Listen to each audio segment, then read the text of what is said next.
Саламатсыздар, урматтуу жолдоштор.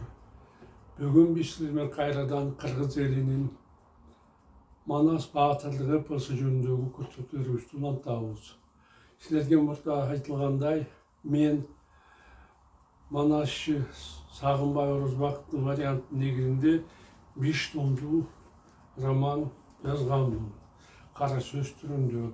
Бул романдардын баарын мен Кыргыз Республикасынын Билим берүү жана Элим министрлигинин алдындагы Билим берүү академиясынын текшерүүсүн өткөрүп, азыркы учурда романдарым орто мектептердин программасына Манас эпосун окуп үйрөнүүдө кошумча окуу куралы катары сунушталган. Ошондой эле мен Манас эпосун үйрөнүш окуучулар үчүн жеңил болсун деп атайын 8-11 класстын окуучулары үчүн жумушчу дептерлерди иштеп чыкканмын. Бул дептерлер дагы Билим берүү академиясынын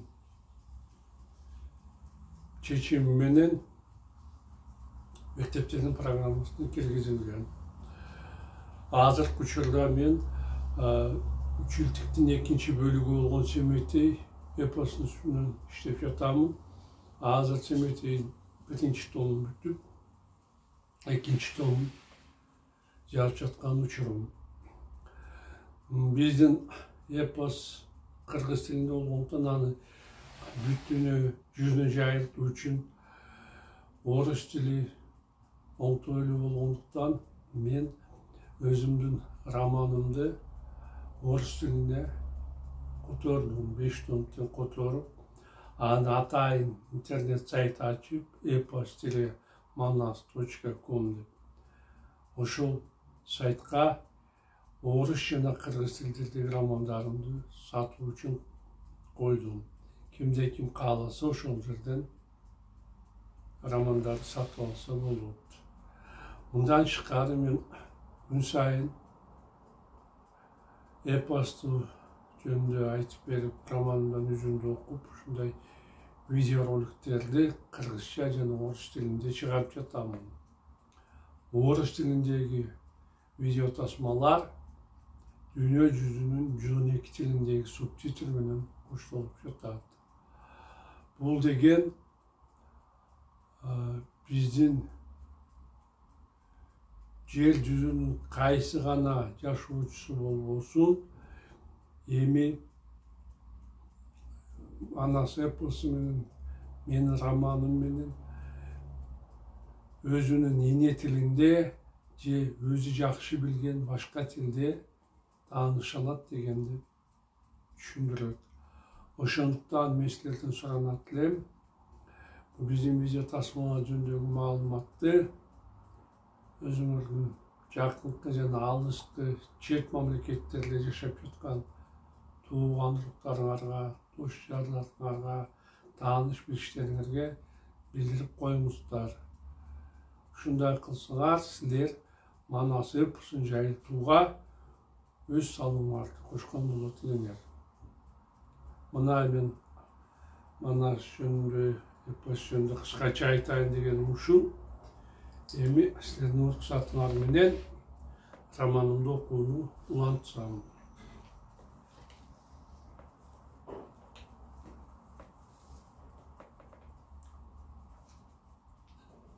Оба Санирабига жандагы кызга Аруке деп жооп берди. Ошондо мага Санирабига деген кыз жагып калды.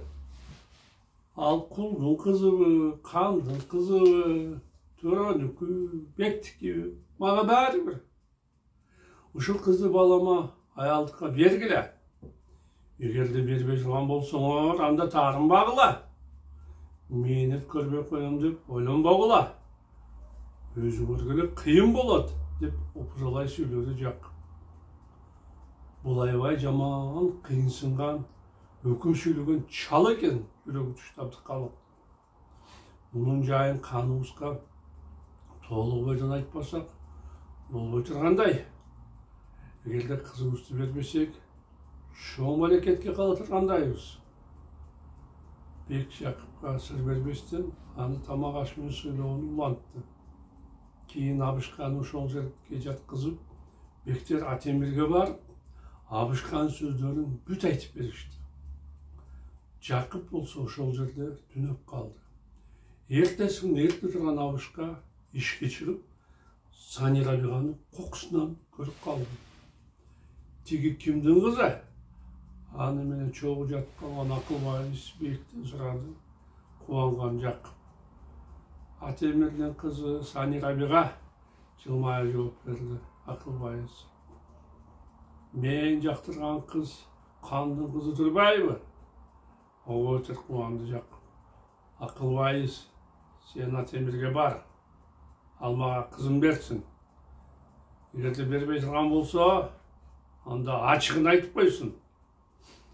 Макул болгон Бек жанына 4 бекти жетелеп алып, Атемирдин алдына барды. Ханым, деди Бек, бай Жақып кызыңды сурап жатат. Ал камышка жашынып, кыздардын баарын көрүптүр. Сани Рабиғанын сенин кызың экенин анық билип, баласын алганга ниет кылып жатат. Эми бул балия чалдан кандай кутулабыз? Эгерде кызыбызды бербейбиз десек, ал бизге акыр заманды салбасын.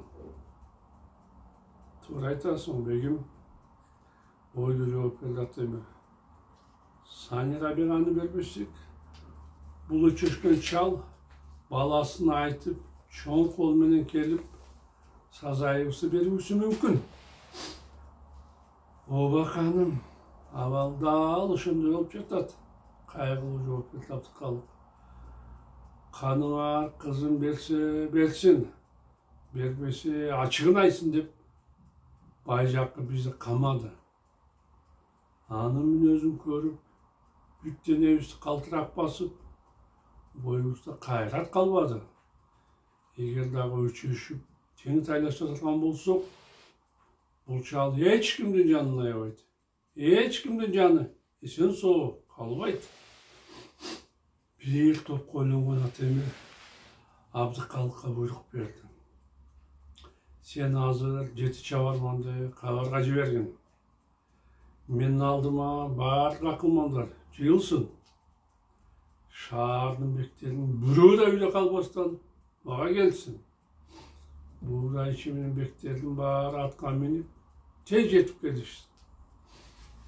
Буйрук аткарылып, бектер топтогондо Атемир аларга мындай деди. Букар кейипти жердеп жаткан элибизге чоң кырсык келди. Бир топ убакыт мурда жерибизге Алтай менен Жылдыздан Манас аттуу баатыр келген.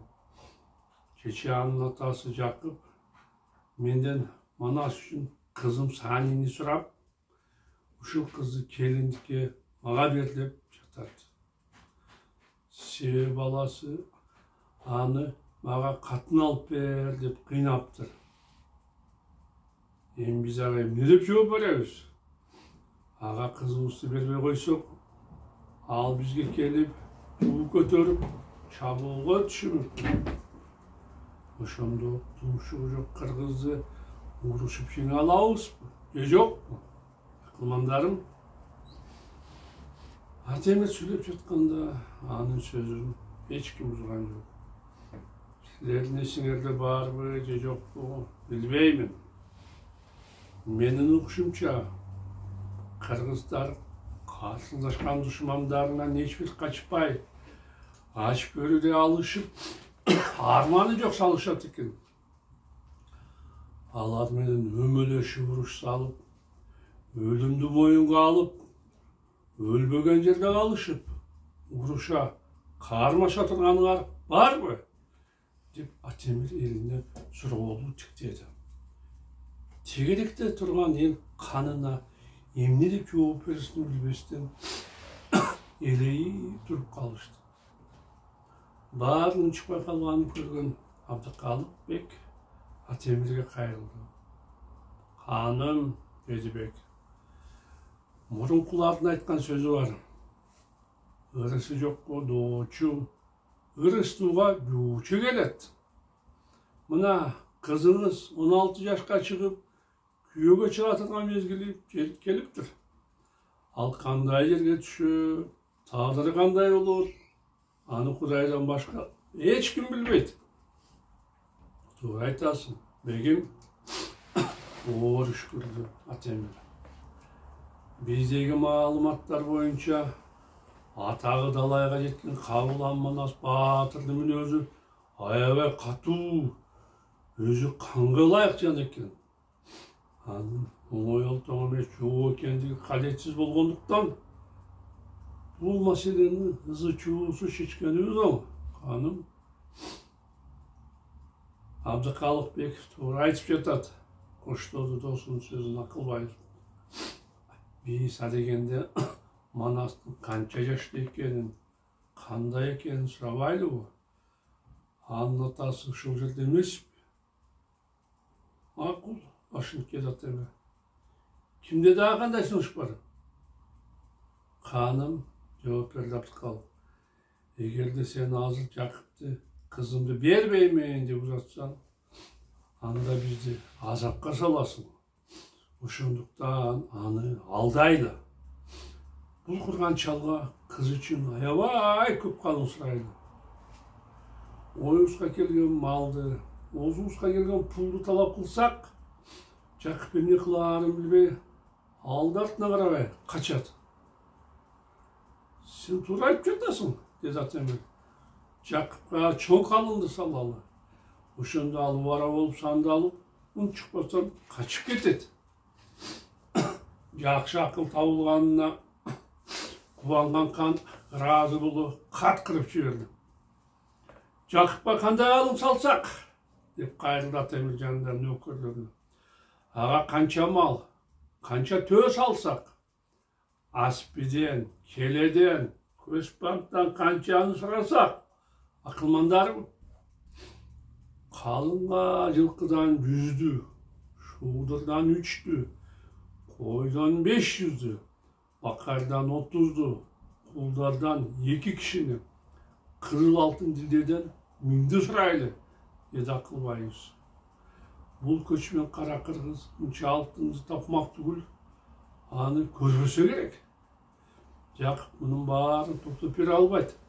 Айва қиын болса, бұл қырғыз 200 алтынға араң алып жетеді. Ағайыны, жұртым, наразылық қарады нөкерлеріне қан. Біліп қойғыла, менде қызымды берер қиялым жоқ.